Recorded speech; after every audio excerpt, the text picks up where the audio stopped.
Hello and welcome to all in E-Dunya Knowledge channel. I am Dr. Ratan Priya presenting here the Hindu newspaper analysis और आज का date है 19 मई 2021। तो देखते हैं पहला न्यूज़। 13 डेड एज ताउते batters Gujarat and 19 missing from barge. तो एक तो ताउते जो साइक्लोन आया है ये हमारे लिए बहुत इम्पोर्टेंट है। तो ताउते के बारे में डिटेल आप एक वीडियो 5 मिनट्स का या 7 मिनट का होगा, आप उसको देख सकते हैं कि ट्रॉपिकल साइक्लोन कैसे आता है और उसका फॉर्मेशन कैसे होता है और नेमिंग का जो प्रक्रिया है इंडियन ओशन में उसको कैसे डिफरेंट साइक्लोन को नेम दिया जाता है। तो आप उस वीडियो को रिफ़र करें। और इसके अलावा जो डिजास्टर मैनेजमेंट है वो एक टॉपिक बहुत ही इम्पोर्टेंट हो जाता है।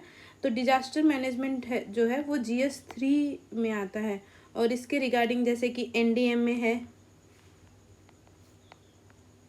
और NDRF है जो रिस्पॉन्स करता है डिफरेंट डिजास्टर के टाइम। तो इस तरह का इंफॉर्मेशन आप रखें जिससे कि मेंस के भी क्वेश्चन और उसके एनालिसिस प्रेजेंट कर पाएँ। दूसरा कि vaccination lag in rural area. तो जैसे कि अर्बन एरिया में तो फिर भी एक्सेसिबिलिटी है कि लोग वैक्सीनेशन करवा पा रहे हैं।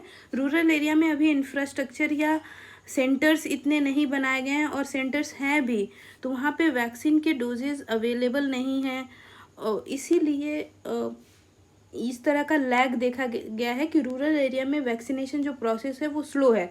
और वैसे भी मेजॉरिटी हमारा मोर देन 60% जो पॉपुलेशन है वो रूरल एरिया में रह रहा है और जो सेकेंड वेव आया है वो कहीं ना कहीं रूरल एरिया को ज़्यादा इम्पैक्ट किया है। तो इस केस में रूरल एरिया को वैक्सीनेट करना बहुत ही इम्पॉर्टेंट है। तो हमें कहीं ना कहीं उसको और भी थ्रस्ट देने की ज़रूरत है। तो जैसे डेटा दिया कि ओनली 15% जो है वो आउटसाइड अर्बन एरिया के हैं और बाकी जो 85% हैं वो वैक्सीनेशन अर्बन एरिया में हुआ है। तो कहीं ना कहीं एक्सेसिबिलिटी जो है वैक्सीन की वो अर्बन एरिया में ज़्यादा है। इसके अलावा lockdown extension add to woes of dispirited daily wage worker. कोई जब भी चाहे वो फर्स्ट लॉकडाउन लगा रहा हो या चाहे सेकेंड लॉकडाउन लगा है, दोनों में ही जो डेली वेज वर्कर्स थे जो अर्बन एरिया में काम कर रहे थे और माइग्रेटेड थे रूरल एरिया से अर्बन एरिया में, उन्हें सबसे ज़्यादा इम्पैक्ट पड़ा था। पहले वाले में हमने देखा कि वो रोड पैदल चल के वापस आए लॉकडाउन में। अब सेकेंड टाइम वो सेकेंड जो वेव है उसमें भी मोस्टली वापस आ रहे हैं रूरल एरिया की तरफ। और इसमें कहीं ना कहीं जो माइग्रेंट अभी रुके हुए हैं वो क्या करते हैं, वो या तो NGO पे डिपेंडेंट है या कहीं ना कहीं बोरो कर रहे हैं रिलेटिव से और नेबरहुड से जिससे कि उनका लाइवलीहुड सस्टेन कर पाएँ अर्बन एरिया में। तो अगला जो था कि high court Delhi high court ने बोला कि जो वैसे तो वायरस से सभी फैमिली हिट हुआ है लेकिन सेंट्रल गवर्नमेंट जो है वो कहीं ना कहीं इग्नोर कर रहा है, इस चीज़ को रिकॉग्नाइज नहीं कर रहा है। ये एक प्ली सुन रहा था हाई कोर्ट तो उसने ऐसा ऑब्जर्वेशन दिया। नेक्स्ट जो न्यूज़ था, high court seek government stand on GNCTD act. GNCTD act क्या है? Government of national capital territory of Delhi amendment act. इसके तहत क्या किया गया है कि जो लेफ्टिनेंट या लेफ्टिनेंट जो गवर्नर है उन्हें पावर काफ़ी ज़्यादा दिया गया है। पहले क्या था कि जो ओवर राइडिंग पावर गवर्नर का होता था वो लैंड, पुलिस और सर्विसेज को लेके था, लेकिन अभी ये जो पावर है वो बाकी एरियाज़ में एक्सपैंड कर दिया गया है।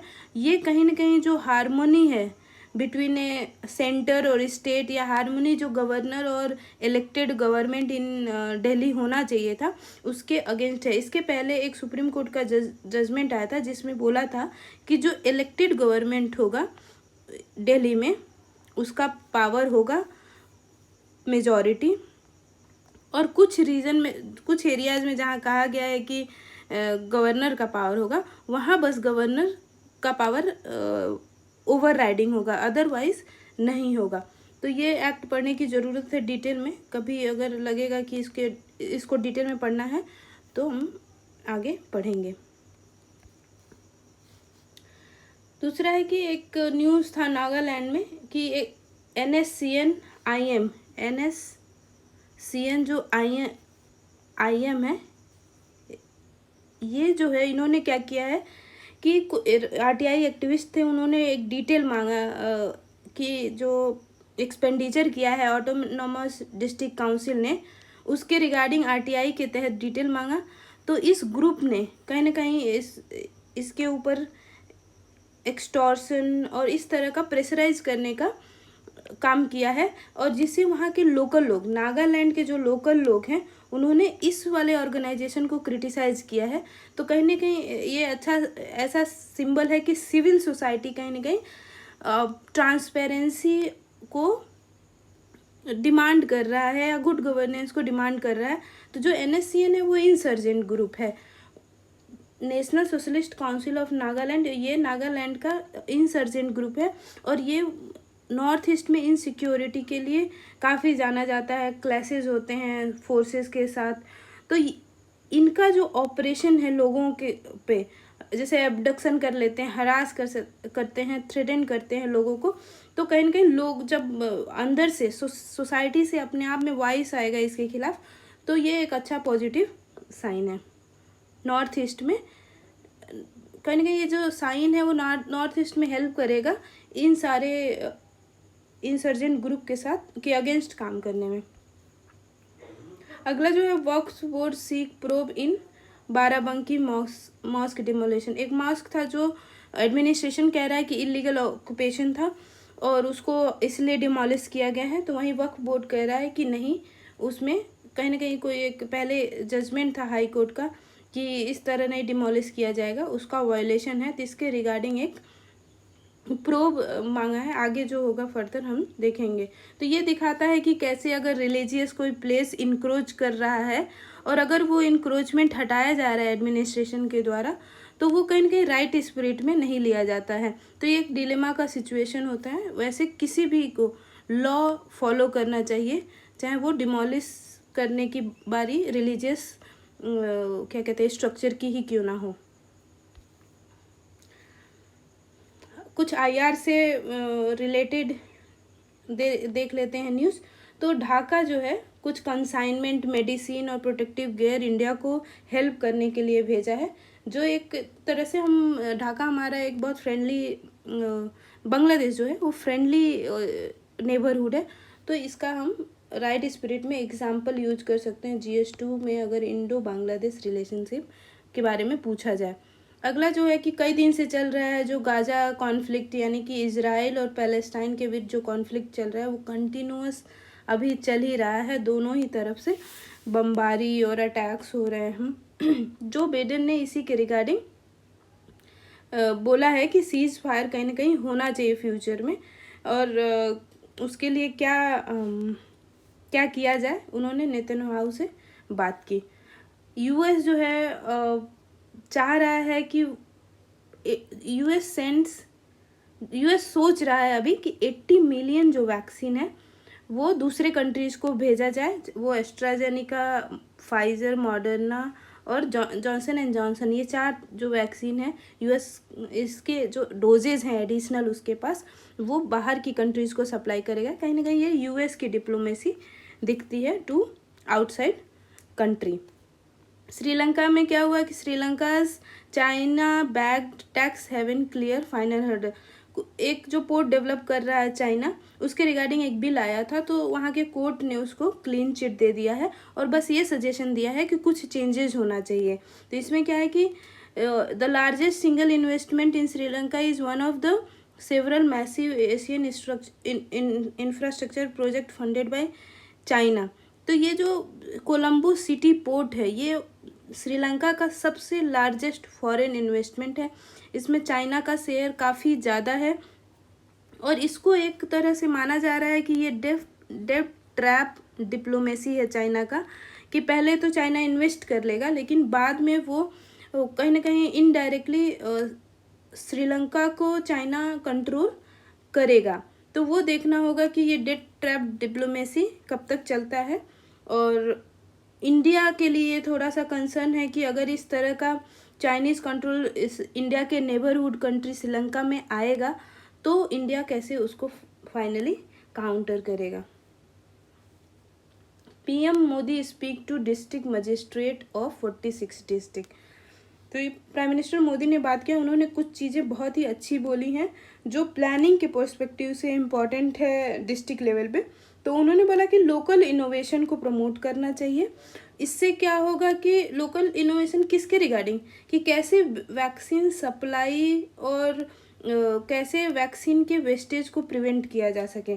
तो इसके लिए जो लोकल प्लानिंग है वो डिस्ट्रिक्ट के लोग, डिस्ट्रिक्ट मजिस्ट्रेट या अदर ऑफिशियल्स ले सकते हैं। दूसरा उन्होंने बोला कि लोकल कंटेनमेंट जोन बनाना चाहिए, एग्रेसिव टेस्टिंग को मतलब ज़्यादा और करना चाहिए, और giving correct and accurate information to the local population, मतलब लोकल पॉपुलेशन को करेक्ट इन्फॉर्मेशन देना चाहिए जिससे कि उनका अवेयरनेस बढ़े। क्योंकि रूरल एरिया में अगर पैंडमिक इतना ज़्यादा फैल रहा है तो हम देख रहे हैं कि डेथ किस तरह से हो रहे हैं जो रिकॉर्ड भी नहीं हो पा रहे हैं। अगला जो है कि और जैसे कि अवेलेबिलिटी ऑफ मेडिकल रिसोर्सेज कितने हैं, हॉस्पिटल बेड कितने हैं, इन सब का अगर इन्फॉर्मेशन रहेगा तो ये सारी चीज़ें इजी एक्सेस बना देती हैं पेशेंट के लिए, उन्हें ज़्यादा भाग दौड़ नहीं करना पड़ता है। और एक एक्स्ट्रा उन्होंने सजेशन दिया कि जो ब्लैक मार्केटिंग है मेडिसिन और इक्विपमेंट के रिगार्डिंग उस पर क्रैकडाउन होना चाहिए। दूसरा एक फ्रीडम दिया उन्होंने कि जो स्ट्रैटेजी सेंट्रल या स्टेट लेवल पे बनाई जा रही है टॉप लेवल पे, उसको लोकल लेवल में सूट करने के लिए ट्विक किया जा सकता है या थोड़े बहुत चेंजेस लाए जा सकते हैं जिससे कि वो लोकल एरिया में ज़्यादा सूटेबल हो। अदरवाइज़ क्या होगा कि वो इम्प्लीमेंटेबल नहीं होगा तो उसका हम कोई फ़ायदा नहीं उठा पाएंगे। तो इसमें एक तरह से फ्रीडम के लिए बोला कि there is no need to worry, उसको लोकल लेवल पे चेंज किया जा सकता है। और पीएम केयर के थ्रू और ऑक्सीजन प्लांट बनाने की बात हर डिस्ट्रिक्ट में कही गई है। नेक्स्ट जो न्यूज़ था, Manipur scribe activist book under NSA. तो ये कई इंसिडेंट देखा गया है कि जो जर्नलिस्ट हैं उनको एनएसए के तहत सिर्फ इसलिए नेशनल सिक्योरिटी एक्ट जो 1980 है इसके तहत इसलिए बुक किया जाता है क्योंकि वो किसी भी सोशल मीडिया पे या पोस्ट या कोई बात कह रहे हैं।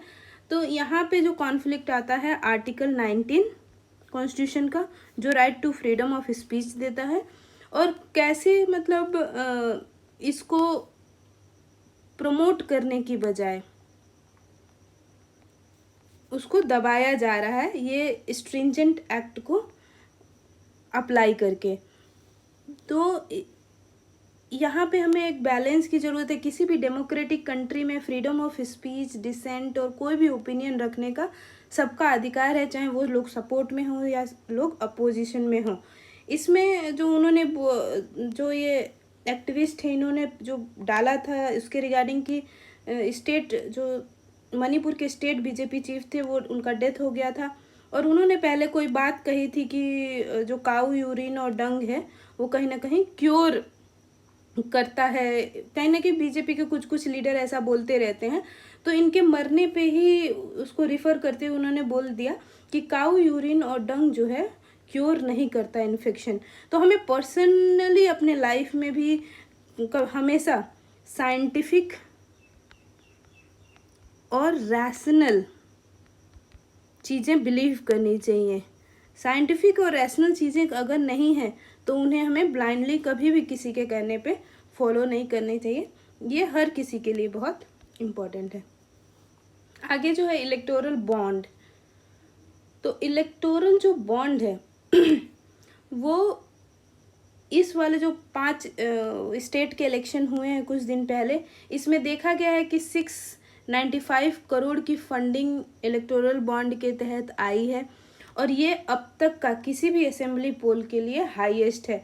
तो हमें इलेक्टोरल बॉन्ड पढ़ना जो है अपने एग्ज़ाम पॉइंट ऑफ व्यू से बहुत ज़रूरी है।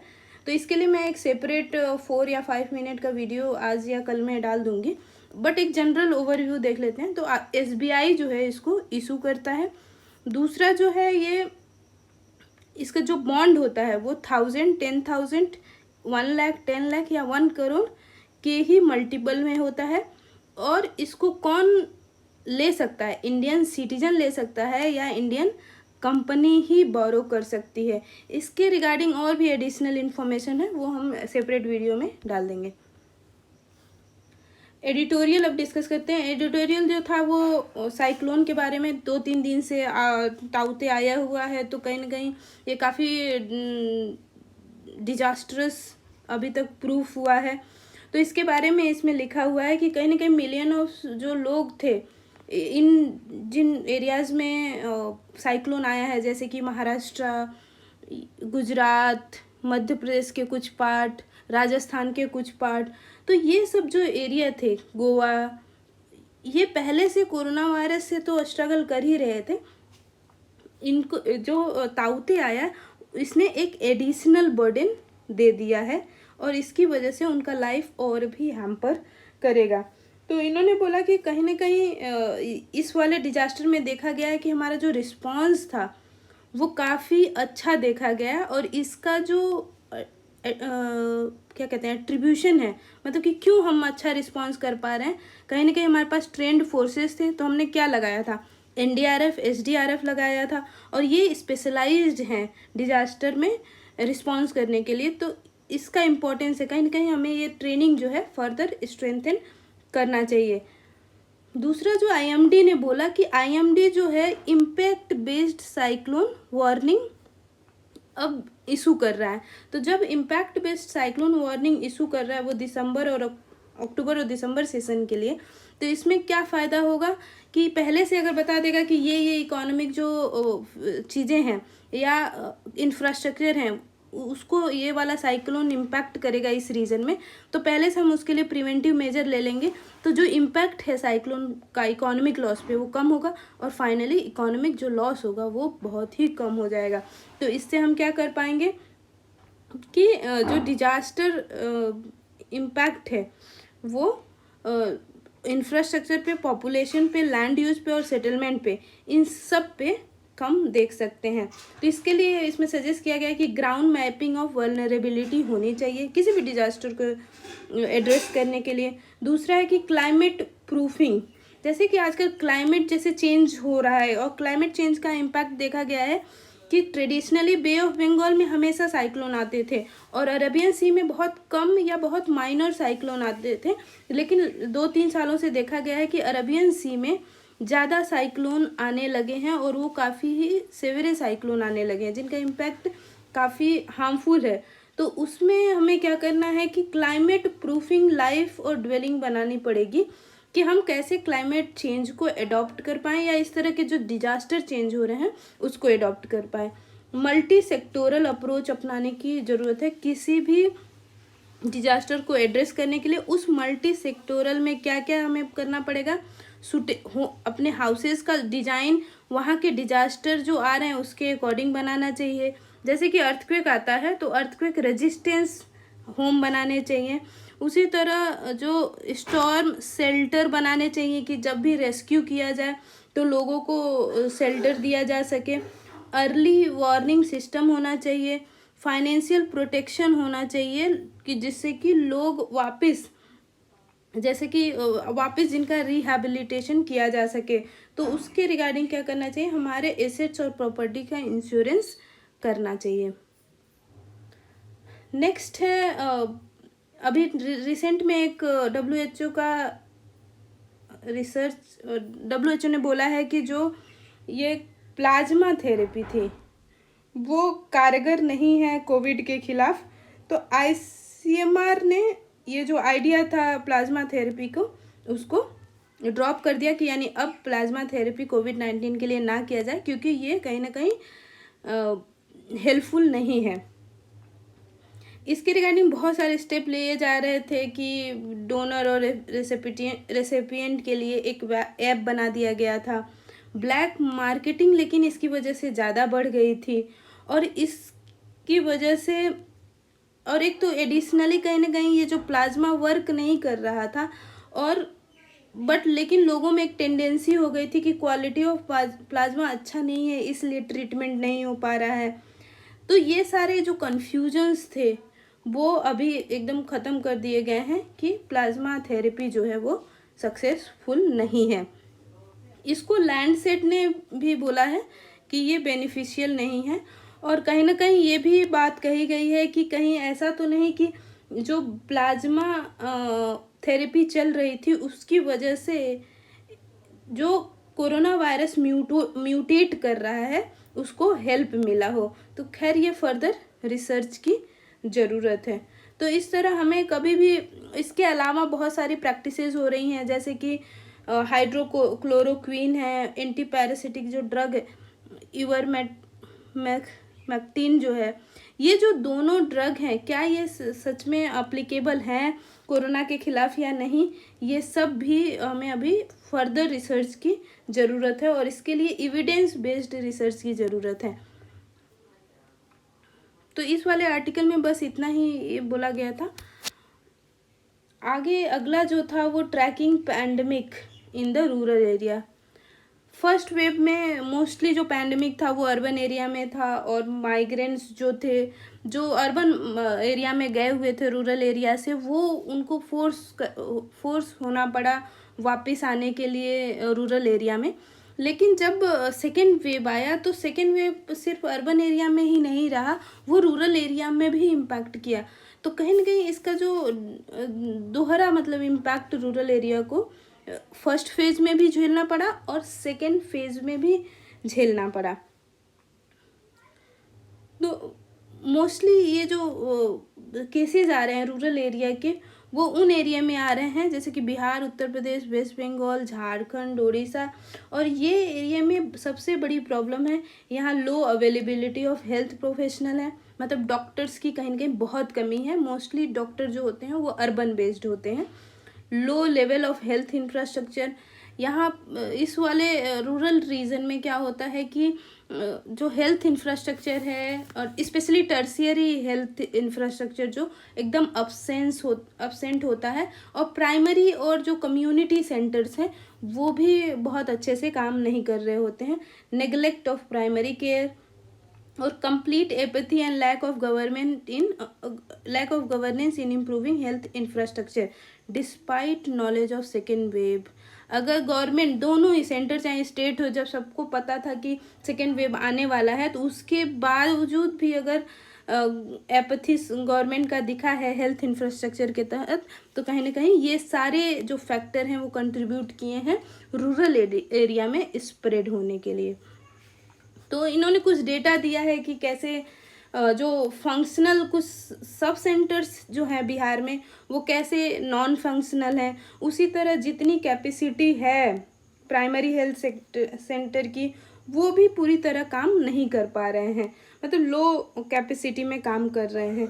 तो ये सारी चीज़ें एक कैटास्ट्रॉफिक आउटकम लेके आई हैं और हम डेथ के रूप में देख रहे हैं कि कैसे रिवर्स में डेड बॉडी बह रहे हैं। तो इसका जो मतलब किसको एट्रीब्यूट किया जाएगा, कहीं ना कहीं लोगों को तो किया ही जाएगा, लेकिन जो सरकारें हैं सेंटर और स्टेट में, उन दोनों को एट्रीब्यूट किया जाएगा। तो इसका सोल्यूशन क्या हो सकता है? पहला कि रीज़न रहा है कि स्लो वैक्सीनेशन, तो कहीं ना कहीं हमें वैक्सीनेशन को फास्ट करना पड़ेगा। और जो वल्नरेबिलिटी है, चाहे वो जॉब के रिगार्डिंग हो, फूड के रिगार्डिंग हो, ये सब वल्नरेबिलिटी या न्यूट्रिशन के रिगार्डिंग हो, इसको हमें एड्रेस करने की ज़रूरत है। तो क्या करना चाहिए कि तो ओवरऑल हमें 3 चीज़ों को एड्रेस करना चाहिए। एक तो पॉवर्टी एड्रेस करने की ज़रूरत है, दूसरा इनइक्वालिटी जो बढ़ रही है रूरल एरियाज़ में वो एड्रेस की ज़रूरत है, और जॉब प्रोवाइड करने की ज़रूरत है। और ये डिफरेंट उसके अलावा जो मेन है वो वैक्सीनेशन को और भी फास्टन करने की ज़रूरत है। नेक्स्ट जो है कि अभी रिसेंटली कॉन्फ्लिक्ट हो रहा है किसके बीच, रसिया और यूक्रेन के बीच।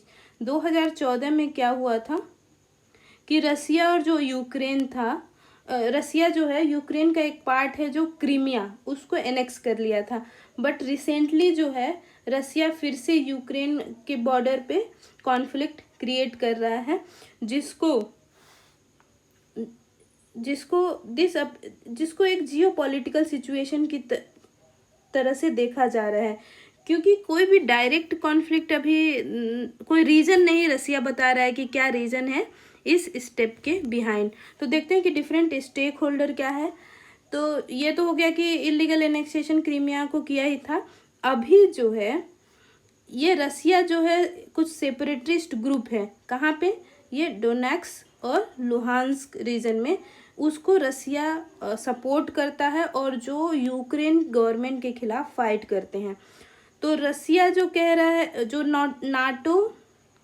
नाटो और जो यूएस है, ये दोनों ये कहते हैं कि जो रसिया अभी कर रहा है, जो मिलिट्री बिल्टअप और बाकी जो कॉन्फ्लिक्ट कर रहा है, वो अनजस्टिफाइड है, अनएक्सप्लेन्ड है और डीपली कंसर्निंग है।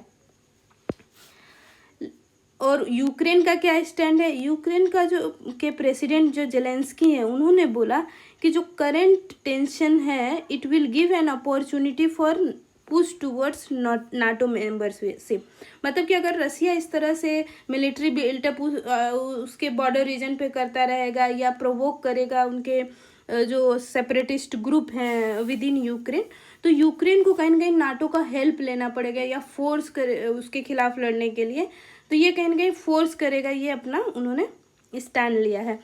ऊपर से यूके और जो यूक्रेन और टर्की का रिलेशनशिप काफ़ी स्ट्रांग पास्ट में रहा है और इन्होंने करंट सिचुएशन वैसे तो डिस्कस किया है रसिया के साथ, लेकिन अभी ये देखना है कि यूके किस तरह से अपना जो स्ट्रैटेजिक पोजीशन है वहाँ पे प्रेजेंट करता है, वो फ्यूचर में देखा जाएगा। जो रसिया बोला है कि ये जो मिलिट्री बिल्टअप है वो एक तरह से कुछ मिलिट्री एक्सरसाइज है, कोई इतनी बड़ा कोई स्ट्रैटेजिक मूव नहीं है, लेकिन बाकी लोगों के लिए लग रहा है कि ये कहीं ना कहीं Russia over a period of time US के कॉन्टेक्स्ट में पावरफुलनेस थोड़ा कम हुआ था, तो कहीं ना कहीं वो रसिया ये नरेटिव बना रहा है कि Russia is powerful and capable to assert its identity at the global level. तो ये कहीं ना कहीं इस तरह से फिर एक कॉन्फ्लिक्ट होगा यूएस और रसिया के बीच, क्योंकि यूएस ने इस वाले मूव को क्रिटिसाइज़ किया है, इवन यूरोपियन कंट्रीज़ ने भी किया है। तो इसका वैसे सोल्यूशन क्या होना चाहिए कि हमें लॉन्ग टर्म सोल्यूशन कहीं ना कहीं पीस इस्टेब्लिश करना वर्ल्ड लेवल पे बहुत ही ज़रूरी है। प्रीलिम के पर्सपेक्टिव से क्या इम्पोर्टेंट है? एक तो क्रीमिया जो है वो ब्लैक सी और सी ऑफ अजोव ये दोनों के बीच में है।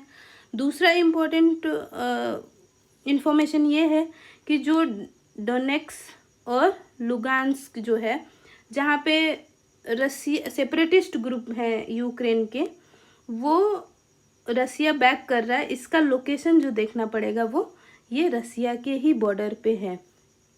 तो ये जोग्राफिकल पॉइंट ऑफ व्यू से बहुत इम्पॉर्टेंट है।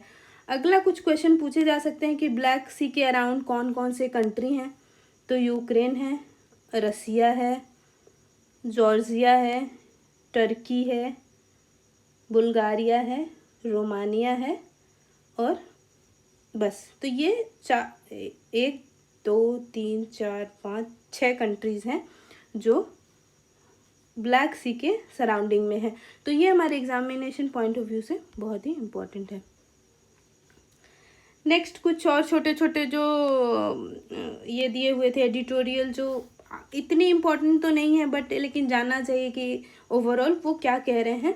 तो planning for future wave of pandemic, इसमें ये बताया गया कि जैसे हमने फर्स्ट वेव से कुछ सीखा तो लेकिन सेकेंड टाइम में जो वार्निंग दिया गया सेकेंड वेव के लिए हम उतना कुछ नहीं कर पाए, तो कहीं ना कहीं हम अगला वेव अवॉइड नहीं कर पाएंगे। इसके लिए हमें कुछ न कुछ फ्यूचर प्लानिंग कर लेना चाहिए और ये इसके स्पेशली हमें हेल्थ केयर सर्विसेज को और भी ऑगमेंट करने की ज़रूरत है। सर्विलेंस सिस्टम जो है उसको इन्हांस करने की ज़रूरत है और वैक्सीनेशन जितना भी जल्दी हो सके उसको करने की ज़रूरत है। तो इन 3 लाइन पे इन्होंने सजेस्ट किया कि हमें काम करने की ज़रूरत है। अगला जो आर्टिकल था इसमें ये बोला गया कि जो अर्बन प्लानिंग है तमिलनाडु में वो पास्ट में बहुत ही अच्छा रहा है। तो सबसे पहले वैसे भी अर्बन टाउन कहाँ इस्टेब्लिश किया गया था? वो तमिलनाडु में चेन्नई में किया गया था कुछ 1600 वाले ईयर में।